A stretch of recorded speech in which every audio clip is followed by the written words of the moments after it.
Halo sahabat sehat, jumpa lagi dengan saya Dr. Gunawan. Pada video kali ini saya akan membahas topik yang bisa saya bilang cukup kontroversial, yaitu kenapa sebagian orang yang merokok bisa tetap sehat. Sahabat sehat, kita tahu bahwa selama ini digadang-gadang bahwa rokok dapat menyebabkan penyakit impotensi, gangguan janin dan kehamilan, penyakit jantung, hipertensi, dan sebagainya. Tetapi, kenapa ada perokok yang tetap sehat? Ada juga yang bertanya kepada saya seperti ini, "Dok, om saya, paman saya, dan kakek saya semuanya perokok berat. Dalam satu hari bisa sampai 2 pak, tetapi mengapa usianya bisa sampai 70-80 tahun?" Bagi Anda yang menonton video ini, usianya di atas 70 tahun, tetapi setiap hari merokok, mungkin Anda bisa bagikan kepada para pemirsa di sini. Silahkan komen, tips-tips Anda apa dan mengapa Anda bisa sehat walaupun Anda merokok. Sebelum saya membahas ini, merokok itu memang masih merupakan masalah kontroversial. Jadi, jika Anda bertanya kepada dokter yang merokok, "Dok, apakah saya boleh merokok?" Kalau dokternya saja merokok, Anda pasti diperbolehkan. Tetapi jika dokternya tidak perokok, tentu saja Anda dilarang untuk merokok. Pada umumnya seperti itu. Tetapi tidak semuanya. Saya pribadi, saya tidak merokok dan menyarankan Anda untuk tidak merokok. Tetapi bagaimana dok? Saya kalau tidak merokok, rasanya saya stres, saya pusing dan sebagainya. Saya tidak bisa berhenti merokok. Mungkin kalau mengurangi saya bisa. Lalu, apa yang harus saya lakukan supaya saya tetap sehat walaupun saya merokok? Oke, di sini saya mau menjelaskan dahulu.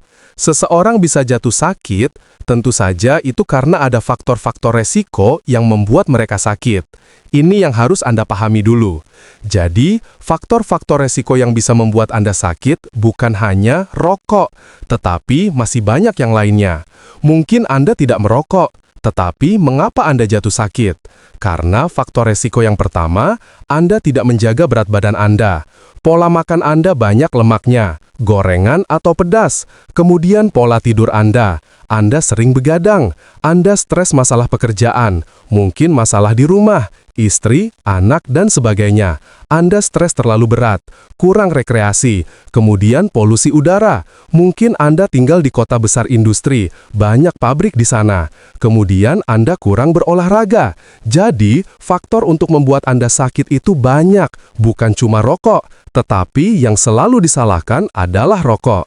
Saya bukan membela rokok, tetapi saya hanya memberikan fakta bahwa ada banyak faktor yang dapat menyebabkan Anda sakit. Lalu mengapa mereka yang merokok bisa berumur panjang?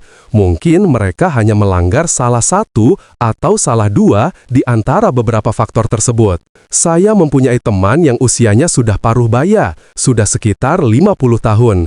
Beliau memang aktif merokok, tetapi beliau setiap harinya melakukan olahraga, minimal lari 3 kilo, dan bahkan beliau ikut olahraga maraton dan triathlon.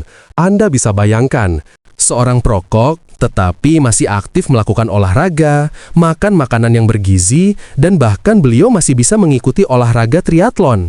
Itu adalah olahraga yang tidak mudah menurut saya. Bahkan Anda yang berusia 20 tahun pun belum tentu Anda bisa melakukan olahraga ini. Jadi apa rahasianya? Beliau mengatakan, "Saya memang tidak bisa berhenti merokok, tetapi paling tidak saat saya mau mengikuti maraton, saya hentikan dulu rokoknya sebentar." Jadi dia memfokuskan dirinya untuk olahraga tersebut. Dan ketika olahraga tersebut sudah selesai, beliau merokok lagi. Dan tentu saja, jumlah rokok per hari yang Anda konsumsi itu juga mempengaruhi kondisi kesehatan Anda. Mungkin saat Anda stres, Anda merokok, lalu stres Anda berkurang. Tetapi jika Anda berdalih dengan dalih stres, kemudian Anda merokok, dalam sehari bisa 4-5 pak, seperti kereta api, tidak bisa berhenti. Maka hal ini juga akan mengganggu kesehatan Anda, terutama paru-paru dan organ-organ tubuh yang lainnya. Lalu dok, bagaimana caranya? Saya ingin berhenti merokok. Dalam sehari saya merokok 4-5 pak. Wah, itu jumlah yang besar, 4-5 pak per hari. Saran saya adalah Anda jangan langsung berhenti merokok. Bukan saya pro-rokok, tidak. Ketika Anda langsung berhenti merokok, maka otak Anda yang terbiasa dengan zat-zat yang terdapat di dalam rokok, salah satunya nikotin, itu akan menderita karena tidak mendapatkan asupan zat-zat tersebut lagi. Jadi, yang perlu Anda lakukan adalah kurangi secara perlahan. Sama seperti Anda yang biasanya makan 2 piring nasi dalam sekali makan. Lalu tiba-tiba Anda tidak makan nasi. Apa yang terjadi? Sama seperti itu. Jadi, caranya adalah mengurangi jumlah rokoknya pelan-pelan. Mungkin hari ini Anda mengurangi rokok menjadi 4 pak. Awalnya 5, menjadi 4. Kemudian bertahap dikurangi pelan-pelan menjadi 3 pak, 2 pak, 1 pak. Kemudian dikurangi terus. Lama-kelamaan Anda bisa berhenti total. Dan itu perlu ada kemauan dari diri Anda. Tidak bisa cuma di mulut, ya, saya mau berhenti merokok. Tidak bisa. Terkadang saya bercanda dengan pasien, "Pak, selesai dari praktik saya kasih bonus ya, lakban untuk ditempelin ke mulut."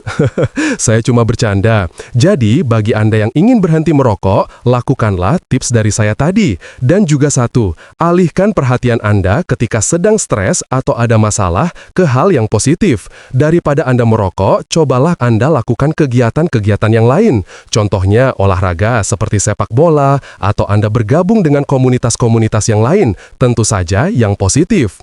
Oke, ini adalah tips dari saya, dan semoga video yang saya berikan ini dapat bermanfaat bagi Anda semua. Sekali lagi, saya tidak di-endorse atau saya mempromosikan rokok. Bagi Anda yang menyukai video ini, silahkan klik like, subscribe, dan share kepada teman-teman Anda. Sampai jumpa di video saya selanjutnya. Salam sehat, sehat-sehat, dan sehat!